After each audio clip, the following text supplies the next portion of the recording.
Hello and welcome back. आज की class के अंदर ना हम लोग ये कहानी समझेंगे कि रशियन रेवोल्यूशन असल में क्यों हुआ था। बेसिकली ना रशिया को अगर आप समझने जाओगे ना तो सबसे पहले तो ये याद रखना कि यहाँ पे ना ये लीस्ट इंडस्ट्रियलाइज्ड स्टेट था यूरोप का। ठीक है। उसके अलावा यहाँ पे जो सोशलिस्ट थे उन लोगों ने गवर्नमेंट को टेक ओवर किया है रशिया के अंदर। लेकिन इतना आसान नहीं था। इसमें दो रेवोल्यूशन का पार्टिसिपेशन था। पहला था फेब्रवरी रेवोल्यूशन, दूसरा था अक्टूबर रेवोल्यूशन, और दोनों हुए 1917 के अंदर।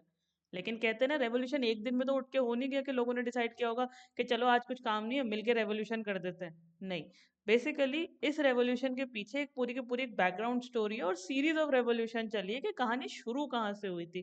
क्योंकि मैंने जैसा बोला आपको कि नींद से उठ के तो लोगों को डिसाइड नहीं होता ना कि यार आज उठा के राजा को उतार देंगे और अपनी खुद की एक कॉन्स्टिट्यूशन असेंबली बना के तैयार कर देंगे। तो कारण क्या था कि राजा को हटाने की बात शुरू हो गई यहाँ पर। सबसे पहले हम यहाँ समझने की कोशिश करेंगे कि जो पॉलिटिकल और सोशल कंडीशन कैसी थी रशिया की। ठीक है।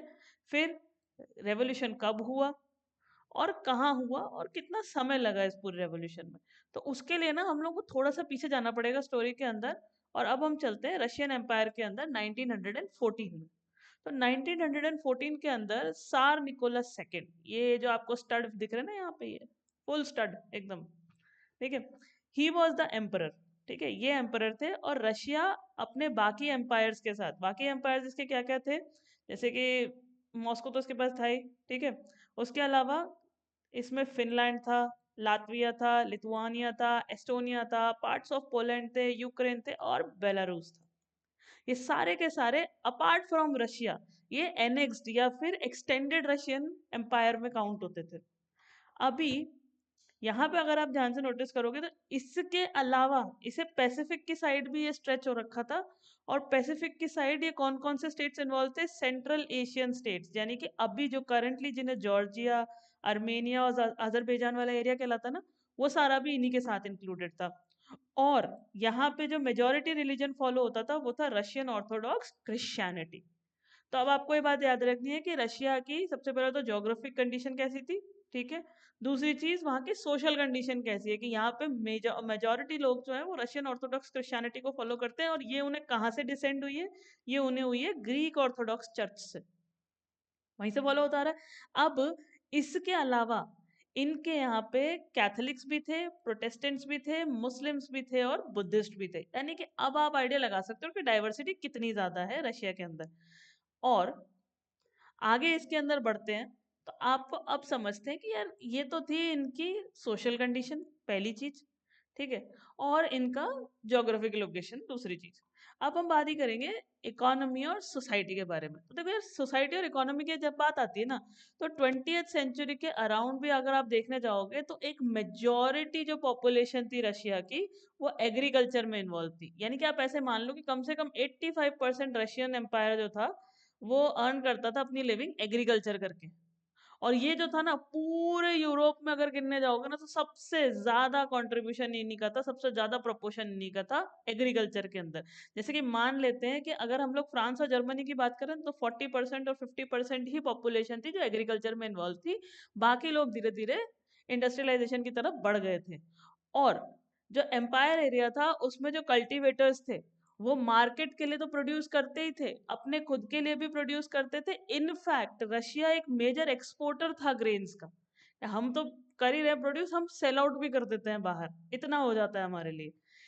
फिर ये थी इन लोगों की कंडीशन कि यार मेजोरिटी लोग एग्रीकल्चर के अंदर इन्वॉल्व है।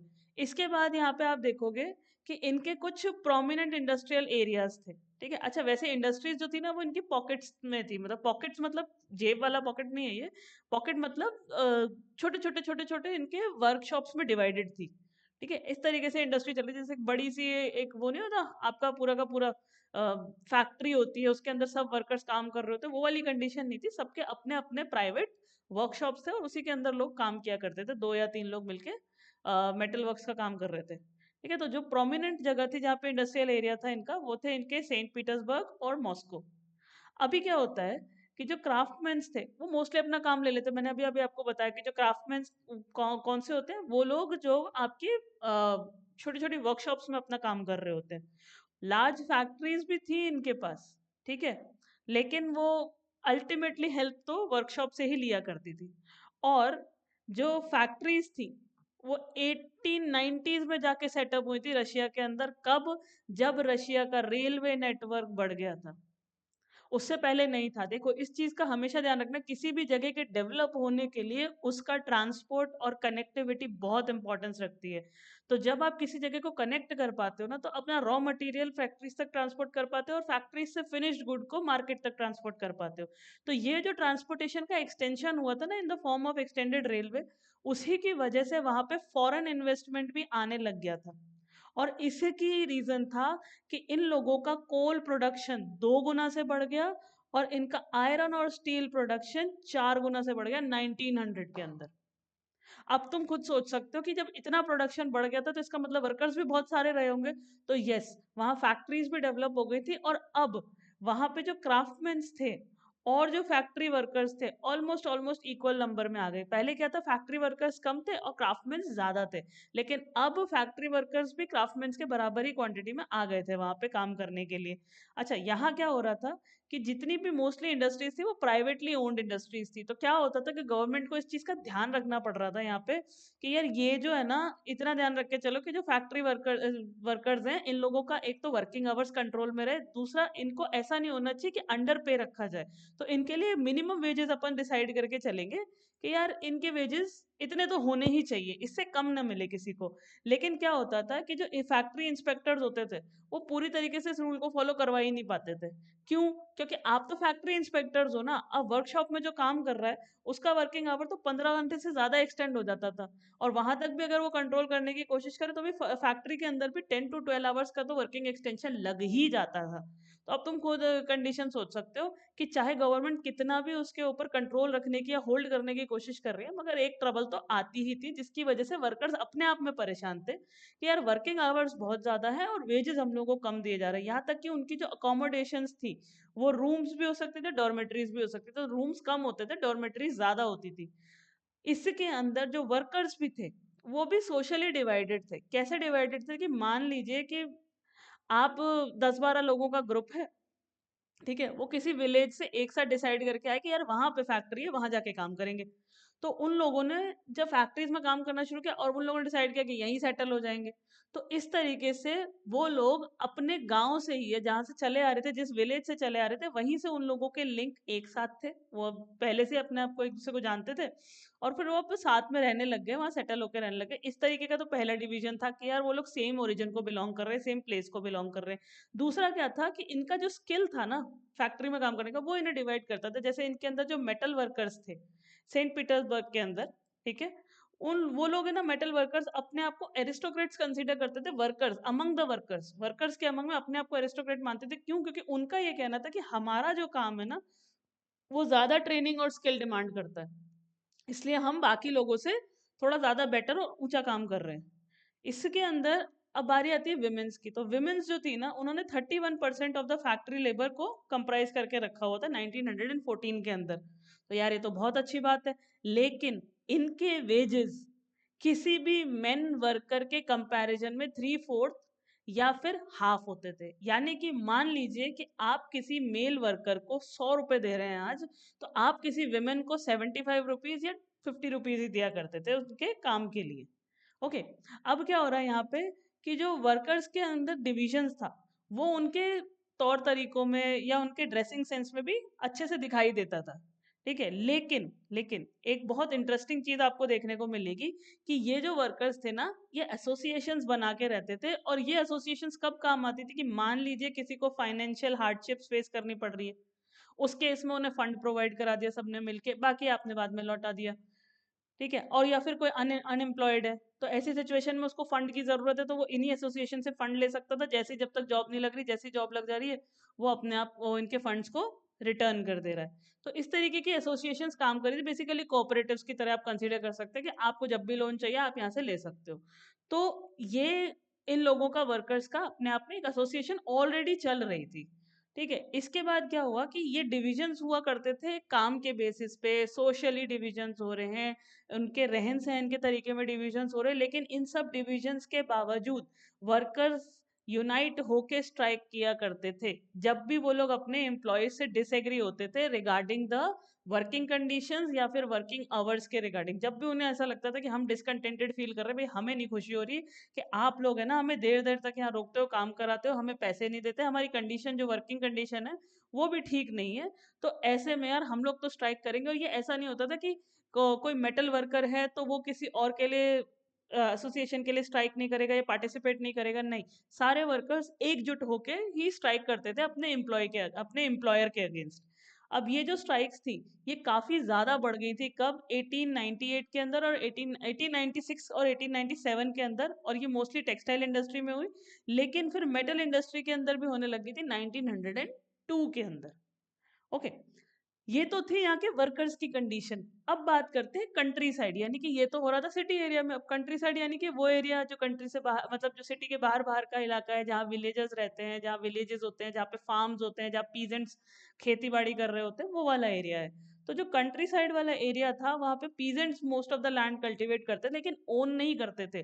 क्यों? क्योंकि ओन कौन करके बैठा, ओन करके बैठी है नोबिलिटी और क्राउन। अब आपको याद आए थोड़ा सा, इनफैक्ट ये ऑर्थोडॉक्स चर्च भी, अब आपको याद आ रहा होगा अगर थोड़ा सा, तो फ्रेंच रेवोल्यूशन से इसको कनेक्ट करके देखो कि थर्ड एस्टेट जो है उसकी हालत खराब हो रही है काम कर करके, और जो फर्स्ट और सेकंड एस्टेट है वो क्या कर रहा है, वो लैंड ओन करके बैठा हुआ, वो मजे कर रहा है आराम से, कोई दिक्कत नहीं है उसको। ठीक है, तो ये जो मोस्ट ऑफ द लैंड है ये इनके यहाँ या तो नोबिलिटी या फिर क्राउन या फिर ऑर्थोडॉक्स चर्च ओन किया करते थे। ठीक है, अब क्या हो रहा है, वर्कर्स की तरह ही पीजेंट्स भी डिवाइडेड तो थे, एक्सट्रीमली रिलीजियस भी थे, लेकिन यहाँ पर ना आप ध्यान से देखोगे कि बहुत कम केस ऐसे होंगे कि जहाँ नोबिलिटी को रिस्पेक्ट दी जा रही है। नोबिलिटी की कोई खास रिस्पेक्ट थी नहीं पीजेंट्स के बीच में। इनफैक्ट इन लोगों का तो ये कहना था कि ये जो नोबल्स है ना, उनको तो अपनी पावर और पोजीशन भी उस वजह से मिली थी कि उन्होंने सार को जो सर्विसेज प्रोवाइड करते थे, ठीक है, जैसे कोई पूजा पाठ करा दी, कुछ करा दिया, कोई रिचुअल करवा दिया, इस तरीके की चीजें जब वो सार के लिए करते थे, तो उन लोगों को थोड़ी बहुत खुश होकर राजा ने कह दिया जाओ ये वाली जमीन तुम्हारी, इस तरीके की कंडीशन चल रही थी। ठीक है, या फिर उनसे कह दिया ये वाला गांव तुम्हारा, आज से इसके गांव के फ्यूडल लॉर्ड आप हो। ठीक है, तो अब क्या हो रहा है यहाँ पर कि लोकल लोगों की वजह से पॉपुलैरिटी नहीं थी, जबकि फ्रांस के अंदर अगर आप ध्यान से देखोगे तो क्या हुआ था कि जब फ्रेंच रेवोल्यूशन चल रहा था ना ब्रिटेनी के अंदर, तो जो पीजेंट्स थे वो अपने नोबलिटीज की या फिर चर्च की रिस्पेक्ट करते थे, और उन्होंने नोबल्स के लिए लड़ाई भी करी थी। अब रशिया में तो इसका जस्ट ऑपोजिट हो गया, क्या हो गया कि जो पीजेंट्स थे वो कहते थे कि लैंड जो है ना वो नोबल्स के किसी काम का नहीं है, हमें लौटा दो। इनफैक्ट वो तो इतना करते थे कि कई बार तो रेंट भी पे नहीं करते थे उस लैंड का जिसे वो किराए पे लेते थे कल्टीवेशन के लिए, और ज्यादा अगर मांगते थे वो जो नोबल्स थे कि भैया हम आपका पैसा बाकी है, आपका पैसा बाकी है, तो वो उठा के उनका मर्डर कर देते थे, खत्म। ठीक है, ना तुम रहोगे ना तुम मांगोगे। 1902 के अंदर जो मर्डर्स थे वो लार्ज स्केल पे होने लगे साउथ रशिया के अंदर, और 1905 के अंदर तो तहलका ही मच गया। फिर तो उन्होंने जहां देखो वहां सब जगह उन लोगों ने ऑल ओवर रशिया में नोबिलिटीज को मार डाला जान से। ठीक है, उन्होंने कहा ना तुम रहोगे ना तुम्हारा लैंड रहेगा, और ना हमें किराया देना पड़ेगा आपके लैंड का। ठीक है, अब क्या हो रहा है कि जो रशियन पीजेंट्स थे ये काफी अलग थे compare to other European peasants. क्यों? क्योंकि ये लोग पीरियोडिकली, अब ये ध्यान से समझना क्यों अलग थे, ये बहुत इंपॉर्टेंट क्वेश्चन है कि why Russian peasants were different from those of the other peasants in the Europe. तो इसके लिए आप आंसर लिख सकते हो कि ये लोग पीरियोडिकली अपने लैंड को पूल किया करते थे, ठीक है, और उस पर कल्टीवेशन करते थे, फिर डिपेंडिंग अपॉन द रिक्वायरमेंट ये अपना हिस्सा बांट कर लेते थे। उन्होंने डिसाइड किया, उन्होंने कहा यार एक काम करते हैं कि तुमको कितने की जरूरत है, कि अच्छा तुम्हारे लिए इतना, तुम्हारे लिए इतना, तो अपने लैंड को पूल करके कल्टीवेट करने का काम करते थे। अब थोड़ा सा रिकॉल करके देखो कि क्या सोशलिस्ट यही नहीं मांग रहे थे कि यार ओन कोई मत करो, सब लोग मिल के काम करो, और सब कुछ सबका है, और जिसकी जितनी मेहनत करिए वो उतना ले जाओ। अब ये जो पीजेंट्स है ये नेचुरली यही काम कर रहे थे, तो यहाँ पे ना इन लोगों का भी एक इंपॉर्टेंट रोल देखने को मिलेगा रशियन रेवोल्यूशन के अंदर। कैसे? देखो आगे समझते हैं कि सोशलिज्म इन रशिया। अब जो सोशलिस्ट पार्टी थी, ऑब्वियसली बात है उन लोगों ने क्या किया, उन्होंने कहा यार सोशलिज्म रशिया में फैलाना तो है ही, किसी भी तरीके से फैलाना है, क्योंकि है ना ये जो कैपिटलिस्ट हैं अगर ये आ गए तो जिंदगी भर का रोना हो जाएगा कि फिर से मैक्सिमम वेल्थ कुछ लोगों के हाथ में चली जाएगी और जो बाकी सारे लोग हैं उनके हाथ में कुछ नहीं मिलेगा। तो अगेन कंडीशन आ जाएगी हैव्स और हैव नॉट्स की। तो ये हमें नहीं करना है, इसीलिए हम सोशलिज्म रशिया के अंदर फैलाए मानेंगे। तो अब क्या होता है कि जितनी भी पॉलिटिकल पार्टीज थी जो 1914 से पहले ऑपरेट कर रही थी उन सबको इलीगल घोषित कर दिया गया। उन्होंने कहा इससे पहले कोई पार्टी नहीं है, ठीक है, और इलीगल ही मानी जाती थी। क्यों? क्योंकि अभी तो सार का रूल है ना, तो कोई भी पॉलिटिकल पार्टी कैसे कंसीडर की जाएगी कि यार आप तो कॉन्स्पिरेसी कर रहे हो सार के अगेंस्ट में। तो इसीलिए उन्हें इलीगल ग्रुप्स डिमांड टैग दे दिया गया। अब क्या होता है कि जो Russian socialist democratic worker party है, प्लीज इसका नाम याद कर लो, ये Russian socialist democratic workers party, ये वर्कर्स की पार्टी थी जो फैक्ट्रीज में काम किया करते थे, ठीक है। इसको 1898 में फाउंड किया था। तो ऑब्वियस ही बात है जो जो भी पार्टी 1914 से पहले की है वो इलीगल है। तो क्योंकि ये पार्टी इलीगल थी, ठीक है, क्योंकि ये पार्टी इलीगल थी और मार्क्सिस्ट के आइडिया को फॉलो कर रही थी, ठीक है, क्यों? वही सोशलिज्म वाला पार्ट किया, सब कुछ सबका है और एक चीज का इंडिविजुअल ओन नहीं करेगा। तो अभी मैंने आपको बताया कि क्योंकि इलीगल पार्टी है तो ये लोग क्या सीक्रेटली ऑपरेट किया करते थे, ठीक है। इलीगल ऑपरेशंस होते थे, इनकी ऑर्गेनाइजेशन मानी जाती थी और सीक्रेटली इन लोगों को ऑपरेट करना पड़ता था गवर्नमेंट की पुलिसिंग के चक्कर में, क्योंकि पकड़ लिए गए तो सारे के सारे जेल में डाल दिए जाएंगे या जान से मार दिए जाएंगे। अब ये लोग ऑपरेट में क्या करते थे कि न्यूज कैसे फैलानी है जी, तो इन लोगों के अपने खुद के ना न्यूज़पेपर्स थे। ये लोग वर्कर्स को एक जगह से दूसरी जगह भेजते थे अपनी न्यूज फैलाने के लिए, मोबिलाइज करते थे उनको और फिर स्ट्राइक्स ऑर्गेनाइज करते थे। किसके अगेंस्ट?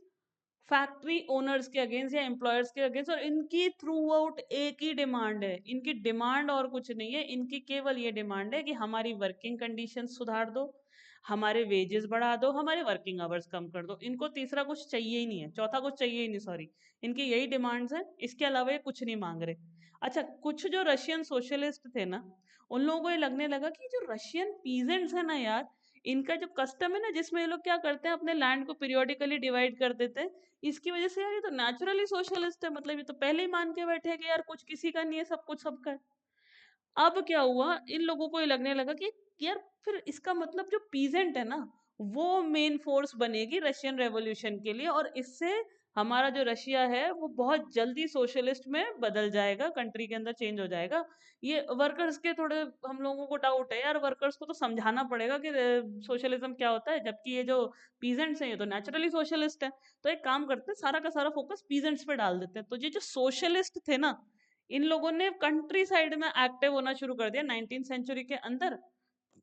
फिर इन लोगों ने क्या डिसाइड किया कि यार एक काम करते हैं, ऐसे काम नहीं चलेगा, एक छोटी सी पार्टी तो बना ही लेते हैं कम से कम। तो इन लोगों ने सोशलिस्ट रेवोल्यूशनरी पार्टी बनाई 1900 के अंदर। अब ये भी पार्टी क्या है, क्योंकि 1914 से पहले बनी है तो भैया ये पार्टी भी आपकी इलीगल काम कर रही है। अब ये 1900 के अंदर ये पार्टी तो बना दी। ये पार्टी ने क्या किया, इसने स्ट्रगल करना शुरू कर दिया किस बात के लिए कि ये जो पीजेंट्स के राइट है ना, जिसके अंदर वो लोग ये कह रहे हैं कि यार नोबिलिटी के पास से लैंड ट्रांसफर कर दिया जाए पीजेंट्स को, उन लोगों ने वही डिमांड रखना शुरू कर दिया। लेकिन जो सोशल डेमोक्रेटिक पार्टी थी उसने इस बात से डिसएग्री कर दिया। उसने कहा यार ऐसे नहीं चलता, उठा के तुम तो कल को कुछ भी मांगने लग जाओगे, ठीक है, आज लैंड दे दो, कल महल दे दो, परसों कुछ दे दो, ऐसे काम नहीं चलता। सोशलिस्ट बनना है हम लोगों को, हम लोग भीख थोड़ी मांगनी है। तो अब क्या हो रहा है कि जो लेनिन है उसने क्या बोला, उसने कहा ये जो पीजेंट्स है ना, आप भूल जाओ कि ये सोशलिस्ट है। क्यों? क्योंकि ये लोग एक यूनाइटेड ग्रुप नहीं है। क्यों? क्यों यूनाइटेड ग्रुप नहीं है? तो उसका कहना ये था कि इनमें से कुछ तो पुअर है, कुछ रिच है। तो उससे फिर पूछा कि सर ये कैसे कह रहे हो आप कि कुछ पुअर है कुछ रिच है? तो उसका ये कहना था कुछ तो इनमें से लेबर की तरह काम करते हैं दूसरों के लैंड पे, और कुछ दूसरों को हायर करते हैं एज अ कैपिटलिस्ट कि तुम आके हमारे लैंड पे काम कर लो। तो यार ये जो है ना, ये इनके बस की नहीं है सोशलिज्म फैलाना, क्योंकि अभी ना ये ट्रू स्पिरिट नहीं समझ रहे सोशलिज्म की। तो मुझे नहीं लगता कि peasants are a good option to force the revolution and turn Russia into a socialist country. ऐसा मानना था किसका? लेनिन का। तो जो लेनिन लेड पार्टी थी, कौन सी वाली पार्टी? ये सोशल डेमोक्रेटिक पार्टी, ये वाली अपनी सोशल डेमोक्रेटिक वर्कर्स पार्टी, ठीक है, Russian socialist democratic worker party, ये लेनिन के थ्रू थी। ठीक है, लेनिन का क्या कहना था कि यार ये जो चीज है ना कि आप है ना पीजेंट्स को भी इंक्लूड कर लो, ये सब मत करो। और इसने क्या किया कि एक बोल्शेविक ग्रुप बन गया इनका अलग से, जो इसके अपोजिशन में थी। कहा कि वर्क जो पीजेंट्स है ना उनको आप ये मत कंसिडर करके चलो कि वो नेचुरली सोशलिस्ट हैं। और जो पार्टी है उसमें एक प्रॉपर डिसिप्लिन मेंटेन होना चाहिए, और जो नंबर ऑफ मेंबर्स है पार्टी के, एक तो वो कंट्रोल रहे, दूसरा जो क्वालिटी ऑफ मेंबर्स है ना उसे कंट्रोल रखा जाए। यानी कि ऐसा नहीं कि कोई भी आ रहा है और मेंबर बन जा रहा है। हम केवल उन लोगों को रखेंगे इसके अंदर जो सोशलिज्म की प्रॉपर ट्रू स्पिरिट समझते हैं। यानी उसके अकॉर्डिंग जो पीजेंट्स मांग रहे थे ना, वो एक तरीके का इलीगल या अनअसेप्टेबल डिमांड थी कि आप ऐसे नहीं कर सकते कि उठा के लैंड हमें दे दो। नहीं, ये तो बहुत गलत बात है। हम आपको दे भी क्यों दे पीजेंट्स को लैंड, वो तो फिर गवर्नमेंट का लैंड होगा। आप भी नहीं रखोगे उसको, हम भी नहीं रखेंगे, फिर वो किसी का नहीं है। तो आपको क्यों ट्रांसफर किया जाए? तो अगर आप मांग रहे हो तो आप गलत चीज मांग रहे हो, और इस वजह से उसने कहा कि यार ये लोग नहीं है सोशलिज्म के लिए। अच्छा, इसके बाद क्या होने लगा यहाँ पे कि जो दूसरी तरफ मेंशेविक्स की पार्टी थी वो ये कहने लग गई कि यार ये ना गलत बात है। आप लोग है ना, जैसे जर्मनी के अंदर होता है ना कि party is open to all, की जो आए वो मेंबर बन जाए पार्टी का, वो कर दो। तो उन लोगों ने बोला यार ऐसे काम नहीं चलेगा। तो इस रीजन की वजह से ही जो आपकी सोशलिस्ट डेमोक्रेटिक पार्टी थी ना, वो दो हिस्सों में बट गई, बोल्शेविक्स के अंदर और मेंशेविक्स के अंदर। अब याद रखना कि कौन सी पार्टी डिस्ट्रीब्यूट हुई है। Socialist socialist democratic workers party divide हुई है। ठीक है, ये Russian social democratic workers party divide हो गई किसमें? बोल्शेविक्स में और मेंशेविक्स के अंदर। जबकि socialist revolutionary party as it is बैठी है। ठीक है, और उन्हीं के चक्कर में सारा का सारा डिवीजन हुआ बेसिकली। अच्छा, अब यहाँ ये जो डिवीजन हुआ ये तो चल ही रहा था, यहाँ तो बात खत्म हुई नहीं है अभी। इतने में क्या हुआ, एक टर्बुलेंस क्रिएट हो गया 1905 में। तो 1905 में अब एक रेवोल्यूशन आया है।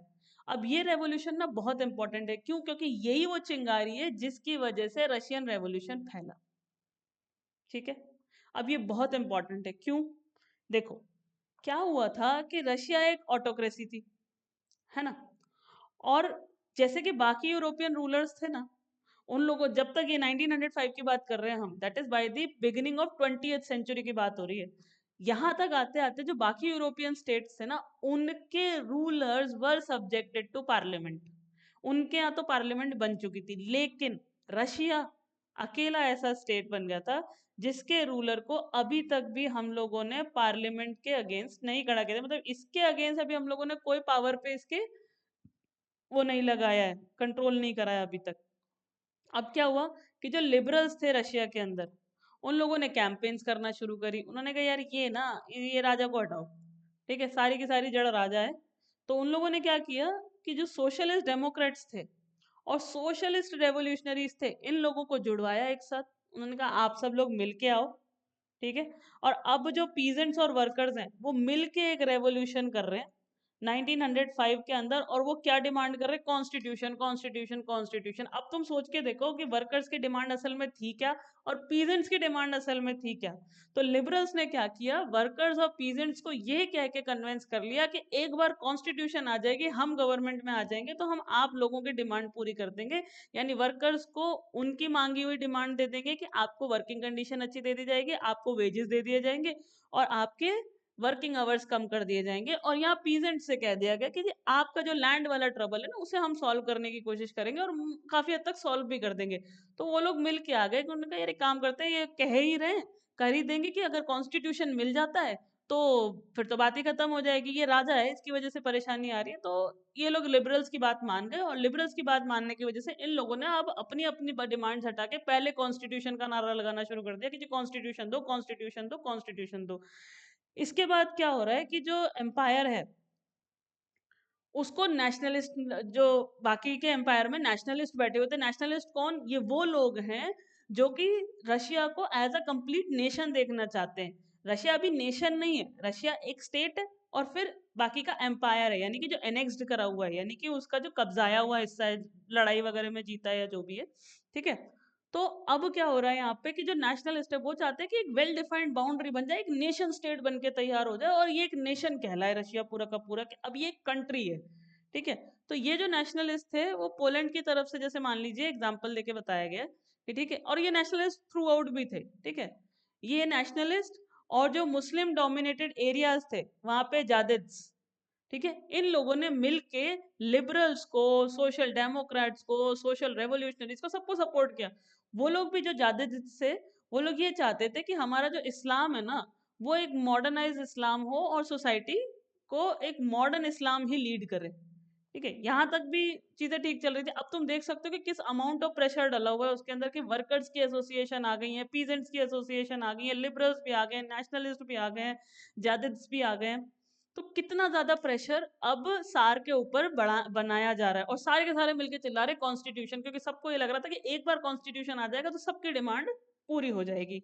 तो 1904 के अंदर क्या हुआ था, बेसिकली जो रशिया था ना, वहां के वर्कर्स ने बड़ा टफ टाइम फेस किया। क्यों? क्योंकि यहाँ पे जो प्राइस थे असेंशियल गुड्स के, वो बढ़ गए। इसकी वजह से उनके जो रियल वेजेस थे वो 20% कम हो गए।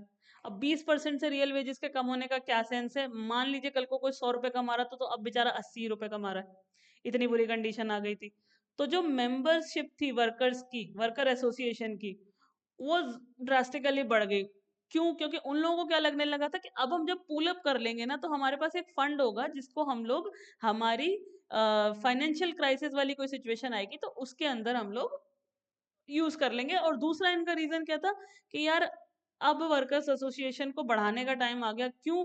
क्योंकि अगर हमने नहीं बढ़ाई तो अब हमको रेवोल्यूशन करना है, हमारी डिमांड फुलफिल होनी चाहिए। क्या कि हमारे वेजेस बढ़ाओ भैया, सीधी बात है। क्योंकि यहाँ पे असेंशियल गुड्स की जो प्राइसेस है वो इंक्रीज हो रही हैं, और मेरे वेजेस आपने उठा के और कम कर दिए, यानी कि मेरे पे तो दोहरी मार पड़ गई। जो वर्कर था वो यही सोच रहा था। तो ऐसे में क्या हुआ, उन लोगों ने एक एसोसिएशन तैयार की, और वो जाके इंडस्ट्री में जो ओनर्स थे उनके पास जाके बोलने लगे कि यार ये ऐसे काम नहीं चलेगा, हमारी मांगे पूरी करो। तो उन्होंने क्या किया कि 4 मेंबर्स थे उनको काम से निकाल दिया। और ये हुआ कहाँ पे था? ये हुआ था उनका पुटिल्वो आयरन वर्कर्स के अंदर। ठीक है, ये इन लोगों की एक वर्कशॉप थी।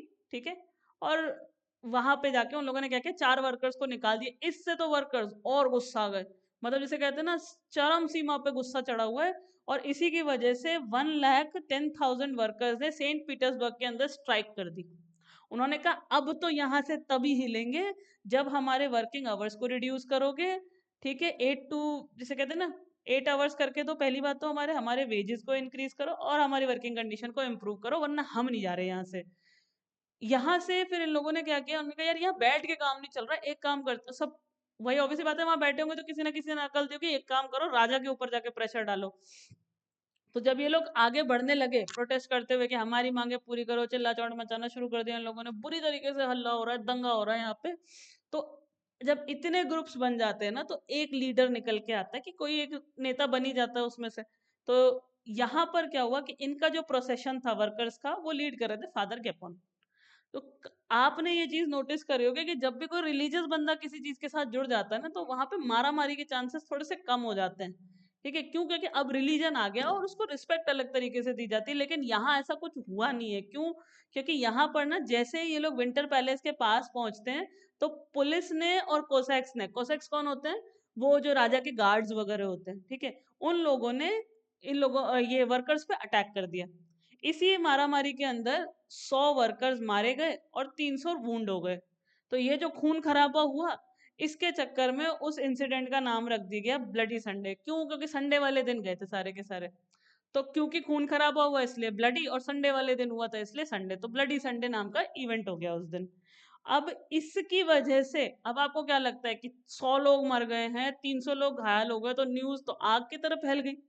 और जब आग की तरफ फैल गई तो लोगों को गुस्सा और बढ़ गया। उन्होंने कहा ऐसे कैसे कर सकता है राजा हमारे साथ, हमारी तो डिमांड पूरी करनी चाहिए, इस राजा को तो उतारो, इसके ऊपर अंकुश लगाओ, ये करो वो करो, सारी की सारी डिस्कशन होने लग गई। तो यहाँ इन लोगों ने क्या किया कि 1905 के अंदर एक बड़ा रेवोल्यूशन हुआ। ठीक है, अब इस 1905 के अंदर रेवोल्यूशन किस तरीके का हुआ कि through out the country strikes होने लग गई। कंट्री में स्ट्राइक भी होने लग गई, यूनिवर्सिटीज क्लोज हो गई, स्टूडेंट बॉडी जो थी उसने अपने अपने क्लासरूम से वॉकआउट कर दिया, कंप्लेन करते हुए कि यार आप जो है ना सिविल लिबर्टीज नहीं देते, यानी हमें बोलने का हक नहीं है, हमें फ्रीडम ऑफ स्पीच नहीं है, फ्रीडम ऑफ एक्सप्रेशन नहीं है, हम अपनी मर्जी से कुछ नहीं कर सकते। ये सब तो स्टूडेंट्स की डिमांड थी। बहती गंगा में हाथ धोने चले आए लॉयर्स, डॉक्टर्स, इंजीनियर्स, और जो बाकी के मिडिल क्लास वर्कर्स थे, और उन सब ने मिलके क्या डिमांड किया कि यार अब है ना कॉन्स्टिट्यूशन असेंबली चाहिए, राजा के बस की नहीं हो रही हम लोगों को संभालना। तो यहाँ पर क्या होता है, जब राजा ने देखना शुरू किया कि यार ये है ना मामला सुधर नहीं रहा, ये तो बढ़ता ही चला जाएगा, तो फाइनली राजा ने क्या डिसाइड किया, ये लो ये लो ये लो कॉन्स्टिट्यूशन लो तुम्हारी, ठीक है, अब तुम्हें नहीं समझ में आ रही, तुम कॉन्स्टिट्यूशन ही लेके मानोगे। तो इसमें क्या हुआ है कि एक इलेक्टेड कॉन्स्टिट्यूशन पार्लियामेंट या डूमा, राजा ने उसकी परमिशन दे दी, उन्होंने कहा चलो बनाओ, देखते हैं क्या नया करोगे। तो कुछ समय के लिए तो क्या हुआ कि जब रेवोल्यूशन चल रहा था, तो एक large number of trade unions, factory committees, ये सब जो वर्कर्स ने बनाई थी वो एग्जिस्ट कर रही थी। लेकिन जैसे ही 1905 में इन लोगों ने कॉन्स्टिट्यूशन ये इलेक्शन करवाए और डूमा फॉर्म हुई, उसके बाद से इन लोगों ने क्या किया, जितनी भी कमिटीज है ना, इन लोगों को इलीगल डिक्लेयर कर दिया। अब क्योंकि इन लोगों को इलीगल डिक्लेयर कर दिया, उसने क्या बोला कि यार अब हंगामा नहीं चाहिए, अब नहीं चाहिए ड्रामा। तो इन लोगों ने क्या किया कि जितनी पार्टीज थी उन्हें इलीगल डिक्लेयर कर दिया। अब जैसे ही इलीगल डिक्लेयर हो जाओगे, you are subjected to be jailed. तो अब तरीका यही है ना लोगों को, भीड़ को खत्म करने का या ग्रुप्स को तोड़ने का, कि भाई अगर आप ग्रुप में दिखाई दिया, आप किसी पार्टी का हिस्सा समझ में आए, तो आपको उठा के जेल में डाल दिया जाएगा। तो उन लोगों ने क्या किया, पूरी की पूरी पार्टीज और एसोसिएशन को ही इलीगल डिक्लेयर कर दिया ताकि एकता को तोड़ा जा सके।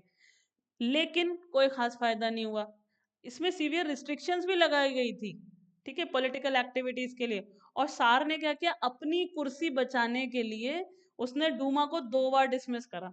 एक तो 75 डेज के अंदर, जैसी डूमा इलेक्ट हुई थी 75 दिन के अंदर तो उसने डिसॉल्व करा दी डूमा, ठीक है। फिर जब वो दूसरी बार इलेक्ट हुई तो 3 महीने के अंदर डिसॉल्व करा दी डूमा। तो दूसरे पहली वाली भी डूमा इसने डिसॉल्व करा दी और दूसरी वाली भी करा दी। पहली कराई 75 डेज के अंदर और दूसरी करा दी 3 महीने के अंदर, यानी कि ऑलमोस्ट ऑलमोस्ट 90 डेज के अंदर फिर से डिसॉल्व करा दी। और जब तीसरी बार डूमा बनाई गई, अब मना नहीं कर रहा अब डूमा बनाने के लिए, अब वो क्या कह रहा है, देखो, इसने तीसरी बार जब डूमा बनाने की बात हुई ना, तो उसने क्या किया कि जो वोटिंग लॉज थे उन्हें तो चेंज कर दिया। क्यों? क्योंकि अगर पब्लिक इलेक्ट करने जाएगी तो वो तो फिर से उन लोगों को खड़ा कर देगी जो लिबरल्स और सोशलिस्ट को बिलोंग करते हैं या नेशनलिस्ट को बिलोंग करते हैं। तो इस बार इसने वोटिंग राइट्स ही बदल दिए, और जब वोटिंग राइट्स बदले गए तो वो इस तरीके से रखे गए कि जो थर्ड डूमा थी उसके अंदर कंजर्वेटिव पॉलिटिशियंस आ गए, यानी कि वो लोग जो राजा को सपोर्ट कर रहे थे। तो राजा ने अपनी कुर्सी को इस तरीके से बचा लिया, और जो लिबरल्स थे और रेवोल्यूशनरीज थे उन लोगों को अल्टीमेटली बाहर कर दिया, यानी कि अपने ही बनाए हुए सिस्टम से बेचारे बाहर हो गए। तो यहाँ तक की कहानी तो ये चल रही है, ठीक है। अब ना कहानी यहाँ से थोड़ी सी आगे बढ़ती है, और अब हम ये समझेंगे कि यार एक्चुअली में ना वर्ल्ड वॉर 1 में क्या हो रहा था, यानी रशिया का क्या पार्टिसिपेशन था या रशिया क्या कर रहा था वर्ल्ड वॉर 1 के अंदर। तो उसके लिए you have to be stay tuned and wait for our next video.